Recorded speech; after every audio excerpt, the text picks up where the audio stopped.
Probably know, of course, our area is home to some massive shoe companies, but you might not know about a tiny one that hopes to have a big impact with race walkers. KGW's Pat Doris is here now with more on that story. And Pat, it seems like this competition would be pretty stiff. Well, it definitely would be if you were going head to head with the big companies. But Reshod is a shoe business aimed only at people who walk, and its owner believes it's headed for a very bright future.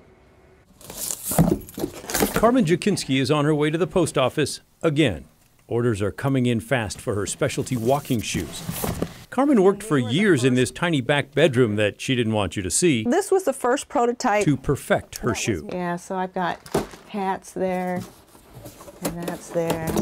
Okay. This is a working room, isn't it? It is a working room. What are you doing here? I'm just trying to keep it all together. And she's doing fine. That's what we're going to do now. Carmen's a lifelong athlete, a competitive race walker who still trains people in the Portland area. She gave us this video so we could see her in action. 25 years ago, she was frustrated over a lack of shoes for walkers who race. Actually, had a dream of a shoe, and I kind of came out of that, and I thought I was going to go to the store and find that shoe. And I looked, and I didn't find it, so I figured, well, maybe I'm supposed to make it. And that's exactly what she's done. For a time, she helped other walkers by cutting off the sole of their running shoes and replacing them with her custom materials. That's why she calls the company Reshod. I would weigh the shoes when they came in, and then I would track each one of them when I got my orders. So I would write down the customer's name, what they wore, how much they weighed before, how much they weigh after. As her reputation and business grew, Carmen focused on building an entire shoe. She'd work on it when she got home from her job as a legal assistant. Eventually she quit and went into shoe design for herself full-time. She is debt-free, the only employee, and her office is a card table in her living room.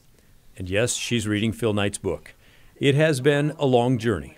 There were parts at the beginning were just maddening. I just was so frustrated. I never, ever saw that I would be any farther than I was. But she hung in there, encouraged by the feedback of walkers who tried her shoes and by her husband. He would go, shoe, shoe, and I'm not sure if he meant like go work on your shoe or he meant like, but no, he's very encouraging and very persistent. Which is how she arrived at this point. And then the fourth pair was this one, and this one is really the closest to what is being sold now. Her shoes are protected by 2 patents and 5 trademarks, built differently from running shoes. See, this white piece here is angled. This piece in here is also an angled piece. And then this piece is angled. This is a rebounding foam. So they have 3 different densities that work together to provide that rolling motion. Carmen's just placed her biggest order with her factory in China and is selling her shoes on her website, reshod.com. She survived a quarter century of lonely work to get this far and isn't about to back down now. It's just a little insulting to me that we didn't have something specific to us.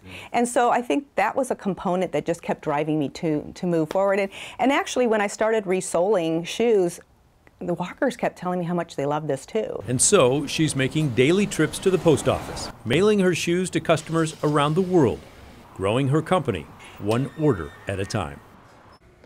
And Carmen told me that after we aired a similar version of this story at 4 o'clock, she had 2 calls from potential investors. She's still open to talking with more. And of course, you can order her shoes at reshod.com.